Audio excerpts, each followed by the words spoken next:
Assalamualaikum warahmatullahi wabarakatuh. Salam sejahtera bagi kita semua. Alhamdulillah hari ini kita bisa bertemu lagi untuk mengikuti perkuliahan terkait pelatihan dan advokasi gizi. Nah, salah satu topik yang ingin disampaikan di dalam perkuliahan ini adalah pemasaran sosial atau social marketing. Nah, adik-adik silahkan disimak video berikut ini. Nah, untuk sosial marketing pada awalnya kita memang harus tahu terlebih dahulu terkait dengan masalah sosial dan perubahan sosial. Nah, masalah sosial merupakan kebutuhan yang perlu dihadapi dan diselesaikan baik pemerintah dan masyarakat.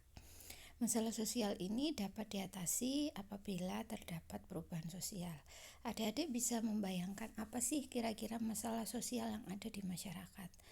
Macam-macam ya adik-adik ya, ada masalah terkait dengan kesehatan, khususnya terkait dengan gizi buruk ataupun obesitas, itu sudah termasuk masalah sosial. Kemudian masalah-masalah terkait dengan perilaku di masyarakat, baik itu perilaku hidup sehat maupun perilaku-perilaku lainnya yang mengancam kehidupan orang lain, seperti contohnya perilaku merokok, perilaku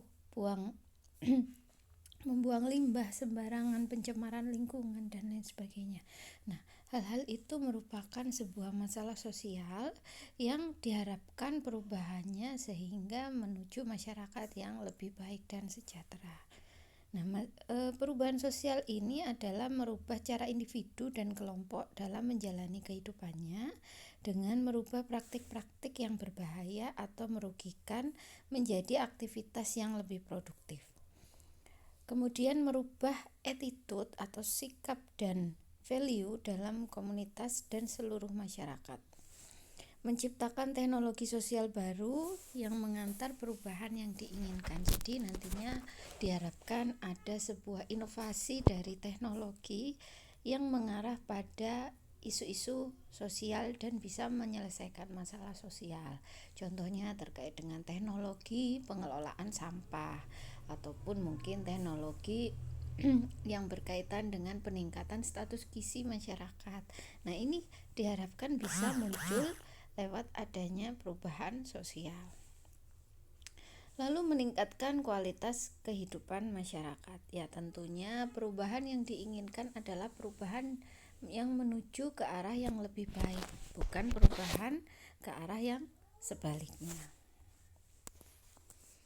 Lalu untuk konsep pemasaran sosial, sebelum kita bahas terkait pemasaran sosial, kita harus tahu dulu konsep pemasaran itu seperti apa. Dari asal katanya yaitu pemasaran. Nah, pemasaran merupakan suatu rangkaian kegiatan untuk mempelajari khalayak sasaran, yaitu konsumen atau pengguna produk. Jadi kalau kita memasarkan sesuatu itu biasanya sudah ada hal-hal yang kita tawarkan, seperti salah satunya adalah produk yang tujuannya bisa dimanfaatkan oleh konsumen kita sesuai dengan kebutuhan dari konsumen. Kemudian mengembangkan produk. Jadi produknya seperti apa, ini termasuk di dalam pemasaran. Juga kita melihat dari kebutuhan penggunanya atau kebutuhan konsumennya, sehingga kita bisa mengembangkan produk yang sesuai dengan kebutuhan. Lalu juga menetapkan harga dan komitmen, memilih jalur distribusi yang akan dipergunakan dan mempromosikan produk tersebut. Jadi tidak sekedar kita membuat produk kemudian konsumen bisa langsung mengenal produk kita, tidak, tetapi juga kita harus tentukan juga harganya bagaimana, komitmennya seperti apa, apakah ada persaingan harga atau tidak dengan produk yang lain.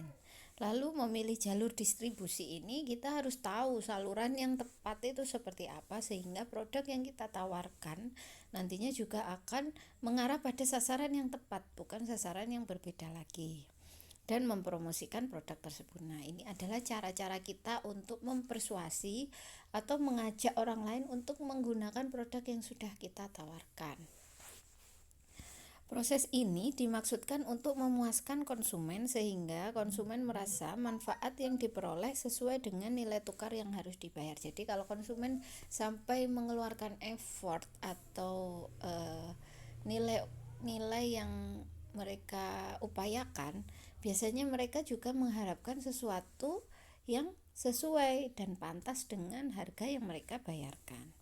Dengan demikian, konsep pemasaran menunjukkan orientasi yang kuat terhadap konsumen. Jadi memang kita fokusnya pada konsumen kita, pada pengguna produk kita seperti apa, dan mengharapkan pengguna kita itu puas terhadap produk yang kita tawarkan. Ya, lalu kita masuk pada pemasaran sosial. Untuk pemasaran sosial sebenarnya konsepnya itu hampir sama ya adik-adik ya dengan pemasaran, tetapi kita masukkan ada kata sosial. Di sini nilai sosial itu kita harus masukkan di dalam pemasaran. Jadi memang ada tujuan-tujuan tertentu di dalam pemasaran itu yang tujuannya bukan untuk komersialisasi saja, tidak. Mungkin ada konsep komersial yang dibalut dengan konsep pemasaran sosial. Tetapi yang kita bahas kali ini adalah konsep pemasaran sosial itu sendiri, yaitu merancang, menerapkan dan mengendalikan program yang tujuannya untuk meningkatkan penerimaan suatu gagasan atau praktik tertentu pada suatu kelompok sasaran. Pemasaran sosial ini penerapan konsep dan teknik pemasaran untuk mendapatkan manfaat sosial. Jadi tujuannya lebih ke arah kebutuhan atau nilai-nilai sosial dari masyarakat secara umum. Penggunaan prinsip dan teknik pemasaran adalah untuk menyelesaikan masalah-masalah sosial, ide dan perilaku. Jadi memang prinsip dan tekniknya kita nantinya akan mengembangkannya sesuai dengan adanya masalah sosial yang ada di masyarakat seperti apa. Seperti yang tadi saya contohkan ya adik-adik ya. Lalu kita kembangkan idenya itu bagaimana, lalu tujuan kita dalam merubah perilaku itu seperti apa. Nah, lalu perbedaannya untuk pemasaran sosial dan pemasaran komersial. Untuk pemasaran sosial yang dijual adalah perubahan perilaku, bertujuan untuk mengubah perilaku individu atau komunitas. Nah, kalau pemasaran komersial ini yang dijual adalah barang atau jasa. Tujuannya adalah untuk mencari keuntungan atau laba. Jadi beda ya Dik ya. Kalau di pemasaran sosial tujuannya untuk merubah perilaku, tetapi kalau di pemasaran sosial tujuannya mungkin lebih ke arah keuntungan atau komersialisasi dengan menjual suatu produk. Nah, kemudian untuk pemasaran sosial yang dipromosikan adalah perilaku dan mengapa perilaku itu dilakukan. Prinsip dan tekniknya dalam memberi perlakuan kepada konsumen adalah sama. Jadi dianggap semua konsumen itu sebenarnya butuh intervensi terkait dengan pemasaran sosial. Nah, kalau pemasaran komersial ini sebaliknya ya, karena mencari keuntungan pasti lebih ke arah kompetisi terkait dengan nilai produknya atau kualitas dari produk dan jasa yang ditawarkan, serta apakah bisa memuaskan konsumen yang menggunakan. Esensi dan tujuan pemasaran sosial. Nah, esensi pemasaran sosial adalah melayani kepentingan sosial melalui teknik-teknik pemasaran. Nah, esensi ini biasanya memang kita mulai terapkan ketika pemasaran sosial ini sudah memiliki tujuan yang pasti. Tujuan yang pasti seperti apa? Oh, kita punya tujuan yang seperti ini, kita ingin merubah perilakunya dari A menjadi B. Tidak hanya merubah tapi juga menyempurnakan perilaku yang sebelumnya. Tujuan pemasaran sosial adalah mempengaruhi konsumen atau target khalayak untuk mengubah perilaku mereka. Misalnya demi meningkatkan kesehatan, mencegah kecelakaan, menjaga lingkungan. Nah, mungkin adik-adik sudah sering ya lihat ya terkait pemasaran sosial yang banyak sekali sekarang dilakukan oleh berbagai instansi atau berbagai lembaga. Ya, mungkin terkait dengan contohnya penggunaan masker. Nah, penggunaan masker ini bagaimana sekarang? Kalau kita lihat masyarakat kita itu seperti apa? Oh, masyarakat kita ternyata memang belum patuh menggunakan masker. Masih belum bisa menjaga jarak satu sama lain. Penggunaan maskernya juga setengah-setengah. Kalau sudah ngobrol sama orang lain, maskernya tidak dipakai. Tapi kalau pergi malah maskernya dipakai kadangkala malah tidak digunakan dengan baik. Nah, itu mungkin menjadi landasan kita terkait dengan pemasaran, strategi pemasaran yang seperti apa sih, teknik-tekniknya itu yang digunakan bagaimana, apakah kita membutuhkan orang-orang yang dipandang berpengaruh pada masyarakat, contohnya mungkin tokoh-tokoh masyarakat, ataukah mungkin role model atau influencer, itu juga bisa. Makanya kenapa kok kalau orang sudah terkenal nih jadi artis atau jadi influencer itu sikap dan perilakunya pasti akan menjadi pengamatan dari masyarakat secara umum, dan juga harus bisa menjaga sikap dan perilakunya. Nah, seperti itu ya adik-adik ya. Lalu prinsip pemasaran sosial. Prinsipnya ada 5 ya adik-adik ya. Untuk prinsip pemasaran sosial ini, menerima perilaku baru. Jadi konsepnya untuk pemasaran ini, kita menerima perilaku baru terkait dengan hal-hal yang ingin diubah.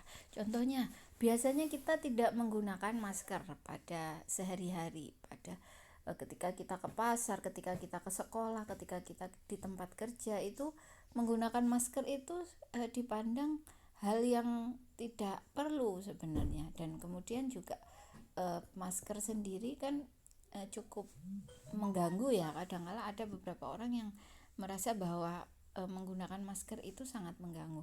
Nah, hal-hal ini yang sebenarnya kita ingin ubah persepsinya, kita ingin ubah pandangannya bahwa menggunakan masker ini manfaatnya seperti apa, kepentingannya bagaimana, dan perilakunya ini seharusnya seperti apa. Umpamanya awalnya kita tidak menggunakan masker, kemudian pada keseharian kita mulai menggunakan masker. Menolak perilaku negatif. Nah, jadi ada perilaku-perilaku negatif yang memang ada di masyarakat kita, ini sebisa mungkin dikurangi atau direduce dan juga ditolak. Jangan sampai ada lagi terkait dengan perilaku negatif. Nah, contohnya mungkin ada pandangan bahwa masker itu ternyata tidak efektif untuk mencegah COVID gitu kan. Nah, ini harus diluruskan melalui pemasaran sosial. Mungkin bisa diinformasikan terkait masker-masker seperti apa yang cocok untuk menangkal penyebaran COVID. Mungkin juga maskernya standarnya seperti apa. Nah, hal-hal seperti itu yang perlu diinformasikan ke khalayak sasaran kita. Lalu memodifikasi beberapa perilaku. Jadi mungkin ada perilaku yang sebenarnya sudah bagus ya, sudah searah tetapi belum sempurna. Ini tinggal dimodifikasi saja bagaimana. Lalu meninggalkan perilaku lama, contohnya mungkin cuci tangan pakai sabun ya. Sebelum kita mungkin makan, sebelum kita itu beraktivitas, kita harus sering mencuci tangan pakai sabun.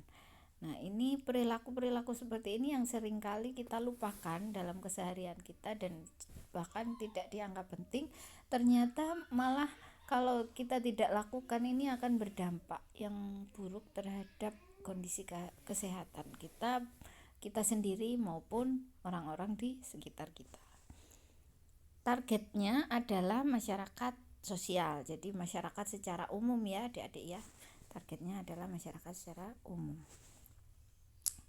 Lalu what issues does social marketing best address? Ya, jadi isu apa saja yang menjadi sesuatu yang paling baik bagi social marketing. Nah, isunya yang pertama adalah terkait dengan kesehatan, terkait dengan keselamatan, terkait dengan lingkungan, dan terkait dengan masalah komunitas atau social community. Lalu kelompok apa saja yang menggunakan pemasaran sosial? Jadi ada pemerintah, kemudian ada NGO atau LSM, ada juga perusahaan. Jadi orang-orang atau lembaga-lembaga yang memang berkepentingan untuk merubah perilaku masyarakat, maupun kita sendiri sebenarnya sebagai tenaga kesehatan, ini sangat penting dalam memahami konteks pemasaran sosial supaya kita bisa menginfluence orang-orang atau khalayak baik di sekitar kita maupun masyarakat secara umum. Nantinya adik-adik kalau menjadi ahli gizi, saya kira juga sangat perlu ya memahami teknik-teknik pemasaran sosial. Lalu perubahan yang diharapkan dari pemasaran sosial. Yang pertama adalah perubahan kognitif. Nah, kalau perubahan kognitif ini berkaitan dengan pemahaman dari masyarakat terkait dengan informasi yang valid atau tidak itu bagaimana. Informasi yang benar itu seperti apa. Kemudian pengetahuan dan wawasan yang sebelumnya tidak dipahami itu bagaimana. Contohnya terkait stunting ya. Kalau stunting beberapa tahun terakhir mungkin sudah banyak dibahas ya. Tapi sebelum-sebelumnya apakah stunting menjadi penting? Ternyata tidak. Karena apa? Karena masyarakatnya ternyata memang tidak memahami stunting itu apa, bagaimana sih stunting, kemudian cara menanggulanginya itu seperti apa. Nah, itu salah satunya adalah melalui pemasaran sosial. Lalu perubahan perilaku. Nah, setelah mengetahui bahwa hal-hal yang dilakukannya selama ini nih mungkin kurang sempurna atau kurang tepat, nah bisa jadi setelah dilakukan pemasaran sosial, orang-orang jadi lebih menyadari dan mengetahui terkait perubahan kognitif tadi, lalu akan merubah perilakunya secara bertahap dan pelan-pelan. Bahkan mungkin melalui masa ya, jadi penggunaan masker itu kan sudah menjadi perilaku yang diharapkan itu diterapkan dalam keseharian. Nah, ternyata memang sudah mulai terbiasa dalam menggunakan masker sehingga sudah terjadi perubahan perilaku. Lalu ada perubahan nilai. Nah, untuk perubahan nilai ini yang awalnya tidak memandang penting mungkin ya suatu hal ya. Kayak tadi penggunaan masker ini dianggap tidak penting, sekarang menjadi dianggap penting. Jadi nilainya sudah semakin tinggi untuk masker. Penggunaan masker dalam keseharian ini nilainya juga semakin tinggi. Ya, lalu ada 4P of social marketing. Jadi pendekatan social marketing ini ada 4P, yaitu product, place, price, and promotion. Nah, untuk produk adalah apa yang kita tawarkan, apa yang kita jual, perilaku yang diinginkan dan manfaat yang dihasilkan dari perilaku tersebut. Produk dalam social marketing tidak selalu berbentuk fisik atau tidak selalu berwujud tangible. Bisa terdiri dari rangkaian kesatuan produk fisik untuk layanan, contoh uji medis atau medical exam. Praktek-praktek misalnya makan asupan makanan diet untuk kesehatan jantung, dan intangible IDs, contohnya perlindungan lingkungan. Tendensi dalam identifikasi produk bisa dilihat, didengar, disentuh. Ya, maksudnya didengar sama ini. Produk sosialnya ada ide, ada belief, attitude, value, ada perbuatan, behavior atau act dan act, kemudian produk kasat mata ada tangible object. Nah, ini adik-adik silahkan nanti pelajari dan bisa ditambahkan dari referensi-referensi adik-adik yang lain. Nah, adik-adik bisa lihat ya di sini ya untuk social marketing produknya. Ini kalau di lingkaran yang paling dalam ini ada keuntungan atau benefitnya. Lalu lingkaran yang luar ada mungkin hasrat dan perilakunya. Lalu lingkaran yang terluar lagi adalah objek dan service. Jadi materinya itu seperti apa untuk mensupport perubahan perilaku. Jadi kalau lingkungan kita sudah didesain dengan baik ya, objek and service-nya ini sudah baik terkait layanan, mungkin layanan kesehatan, terkait dengan informasi-informasi terkait dengan produknya sudah ada, contohnya tadi ya masker itu produknya sudah ada, informasinya ada, kemudian persuasinya juga ada ya, lembaga masyarakatnya, contoh lembaga kesehatannya atau layanan kesehatannya itu ada. Ini sudah mensupport perubahan perilaku agar masyarakat itu selalu menggunakan perilaku yang baru. Lalu juga hasrat untuk bertindak atau hasrat untuk berubah dalam perilakunya, lalu juga akan mendapatkan manfaatnya. Tangible produk yang bisa dilihat, misalnya treatment metadon untuk adiksi narkoba, pemberian vaksin imunisasi, 3M untuk pencegahan DBD, 3D untuk uang palsu. 3D maksudnya. Intangible produk yang tidak nyata, misalnya pelatihan media literasi, program penyadaran HAM, anti korupsi, deradikalisasi, eks-teroris. Literasi media adalah kemampuan untuk memahami, melakukan, menganalisis, mendekonstruksi pencitraan media, ditujukan agar pemirsa sebagai konsumen media termasuk anak-anak menjadi sadar atau melek tentang cara media dikonstruksi dan diakses.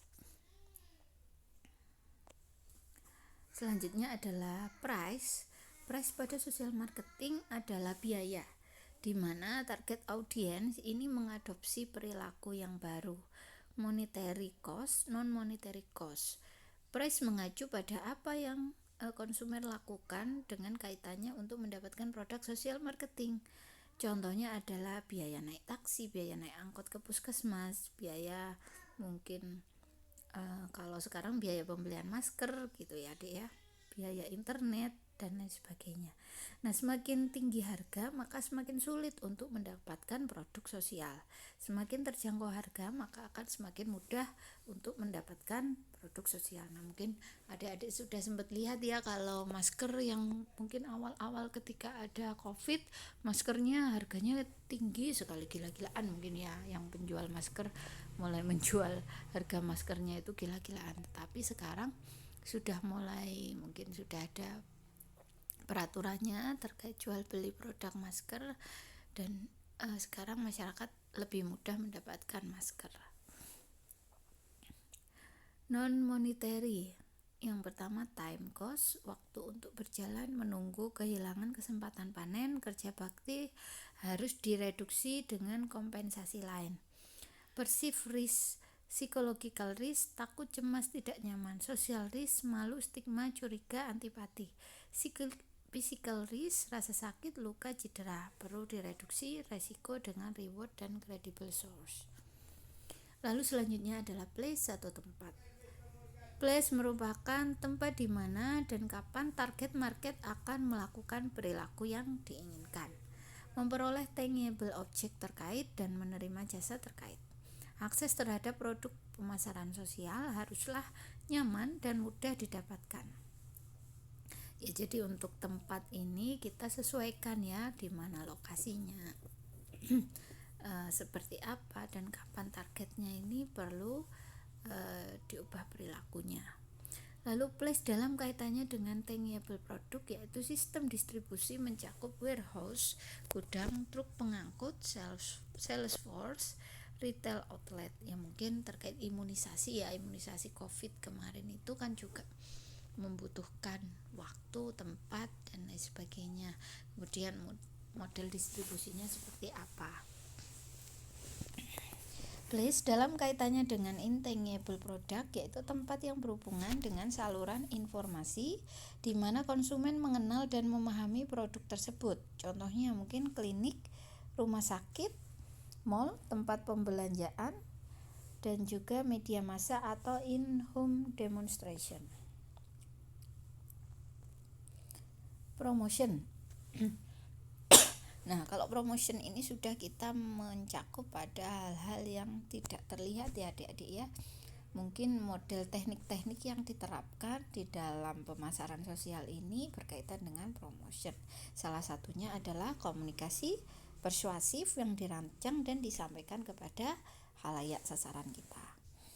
Di sana mungkin komunikasinya kita bisa sampaikan terkait dengan keuntungan dari produk, lalu mungkin terkait dengan harga ya, contohnya tadi ya, masker ini kan sekarang macam-macam ya, masker ini macam-macam. Nah, maskernya itu yang seperti apa keuntungannya kalau kita menawarkan masker itu kepada khalayak, itu khalayak mendapatkan apa. Lalu juga pricing strategis, jadi ada perang harga mungkin ya, terkait harganya ini cocok nggak dengan produk yang kita tawarkan. Lalu creating message atau what to say, how to say it. Nah, ini apa yang kita katakan dan bagaimana hal tersebut bisa dikatakan. Nah, mungkin itu harus disampaikan dengan bahasa yang lugas, sederhana, baik, dan juga mudah dipahami oleh yang menerima. Tadi terloncat ya, is to access, jadi place-nya. Jadi apakah mudah diakses oleh masyarakat itu sendiri. Contohnya tadi masker, apakah masker itu mudah, apakah mungkin hand sanitizer itu mudah didapatkan. Placing message. Nah, placing message ini kita menggunakan saluran apa nih untuk menyampaikan pesan kita ya. Salah satunya adalah menggunakan media. Promotion terdiri dari penggunaan terintegrasi terpadu dari advertising, public relation, promosi, advokasi media, personal selling, dan entertainment vehicle. Fokusnya adalah pada menciptakan dan mempertahankan permintaan produk. Iklan layanan masyarakat adalah salah satunya. Nah, adik-adik mungkin sering ya lihat ya di televisi ataupun mungkin mendengarkan di radio terkait dengan iklan layanan masyarakat. Nah, contohnya kalau sekarang nih terkait dengan stunting, gimana sih caranya supaya stunting itu tidak bisa dipahami oleh khalayak sasaran, kemudian bisa dilakukan pencegahan sedini mungkin. Yang harus diperhatikan dari kelompok sasaran kita, ya adik-adik harus mengenal ya. Yang pertama adalah demografinya. Sasaran kita itu demografinya seperti apa, baik dari mungkin jenis kelamin, usia, asal daerah, dan status ekonomi. Nah, ini berkaitan dengan pesan-pesan yang nantinya akan kita sampaikan melalui sosial marketing ini. Lalu geografi adalah tempat berkumpul. Tempat berkumpul ini berpengaruh karena perilaku kelompok sasaran bergantung juga pada karakteristik wilayah. Contoh mungkin masalah akses ya. Masalah akses ini sulit apa mudah untuk dilakukan. Akses terkait dengan pemanfaatan suatu produk sosial itu mudah atau tidak? Ya, jadi kita harus memahami sasaran kita itu seperti apa tempat tinggalnya. Lalu psikografik ini adalah karakteristik individu, ketertarikan individu, dan gaya hidup. Mungkin psikografik ini bisa dilihat ya, person to personnya itu seperti apa. Kalau kita mempersuasi orang ini, kira-kira orang itu tertarik enggak dengan produk yang kita tawarkan. Nah, kita mau menawarkan mungkin pembalut herbal gitu ya, contohnya ya mungkin ya ini pembalut herbal, tapi yang kita tawarkan adalah orang lansia gitu kan, tidak sesuai dengan karakteristiknya. Lalu behavioral itu perilaku setiap orang dalam kelompok sasaran. Jadi bagaimana perilakunya kita juga harus tahu. Other ways to influence behavior. Jadi ada beberapa jalan untuk mempengaruhi perilaku, yaitu terkait dengan teknologi. Jadi teknologi yang modern dan baru itu cukup menarik ternyata untuk merubah perilaku. Lalu ekonomi, jadi mungkin terkait dengan produk kita ini, harganya ini bisa dijangkau nggak sama masyarakat sasaran kita, atau mungkin nggak perlu pakai harga gitu, free gitu. Nah, ini bisa nggak kira-kira? Lalu education, terkait dengan pendidikan. Jadi kita bisa memberikan informasi-informasi yang bisa meningkatkan pengetahuan dan pendidikan masyarakat, atau terkait dengan keterampilan, terkait dengan pelatihan-pelatihan. Contohnya terkait dengan stunting ya, adik-adik bisa membuat semacam pelatihan pengukuran stunting dan lain sebagainya. Kok contohnya stunting aja ya, nggak apa-apa. Mungkin adik-adik nanti bisa mencari contoh-contoh yang lain terkait dengan cara melakukan pemasaran sosial untuk merubah perilaku. Lalu legal political policy making. Nah, ini yang paling penting ya. Kalau kemarin adik-adik sudah belajar terkait dengan advokasi kesehatan yang tujuannya untuk mempengaruhi kebijakan. Nah, ini tujuannya juga itu untuk merubah perilaku masyarakat itu gimana caranya? Dengan dengan melakukan perubahan mungkin terkait perundang-undangan, terkait membuat policy making, terkait dengan membuat lembar fakta dan lain sebagainya yang ditujukan kepada pemangku kebijakan kita supaya bisa merubah peraturan yang bisa mempengaruhi perilaku masyarakat. Hal penting yang harus diperhatikan dalam perencanaan pemasaran sosial yaitu, ini yang penting ya adik-adik ya, nanti akan mencoba membuat model pemasaran sosial atau advokasi. Nah, silahkan adik-adik bisa menerapkan juga pemasaran sosialnya. Yang pertama adalah apa yang ingin kita capai. Nah, tujuannya itu apa? Lalu hasilnya itu seperti apa yang diharapkan. Nah, ini harus sudah bisa tertulis dan tertuang di dalam satu perencanaan. Dukungannya. Nah, dukungannya itu seperti apa? Dukungannya diharapkan dukungan dari siapa saja. Apakah tindakan jangka panjang untuk memastikan perubahan perilaku? Kemudian aksesnya bagaimana? Lalu lingkungannya seperti apa? Kemudian pilihannya itu apa saja. Jadi kita harus punya beberapa plan ya. Kalau seandainya tujuan kita ini plan A ini mandek, kita menggunakan plan B. Lalu isunya apa? Apakah isu itu sudah dianggap penting atau tidak? Nah, pola pengaruh lingkungan bagi pemasaran sosial. Nah, adik-adik bisa lihat ya. Untuk lingkungan eksternal ini kita lihat untuk peluang ancaman pemasarannya itu bagaimana. Lalu untuk lingkungan internal ini kita lihat sendiri nih, kekuatan kelemahan pemasarannya itu seperti apa. Jadi kita harus bisa melihat terkait dengan lingkungan eksternal dan lingkungan internalnya, dari dalam, faktor dari dalam maupun faktor dari luar. Nah, faktor dari dalam itu terkait dengan apa yang kita miliki sekarang. Nah, kalau faktor dari luar terkait dengan hal-hal yang ada di luar kita yang bisa merubah konsep pemasaran sosial kita. Lalu kita lakukan tujuannya atau target pasarnya dan kita membuat strategi pemasarannya. Ya, kemudian untuk model perilaku konsumen, ini terkait dengan stimulusnya seperti apa ya. Pemasarannya bagaimana, kemudian lingkungannya itu seperti apa. Jadi terkait dengan stimulus ini adalah hal-hal yang mungkin bisa merubah perilaku atau pandangan dari konsumen. Jadi mungkin kita punya hal-hal yang bisa memicu perubahan perilaku itu seperti apa. Lalu pemasarannya seperti apa dan lingkungan yang ada di sekitarnya itu bagaimana. Baru kemudian ada proses di dalamnya, yaitu proses perubahan perilaku. Nah, untuk faktornya ini ada faktor personal dan faktor sosial, proses pengambilan keputusan.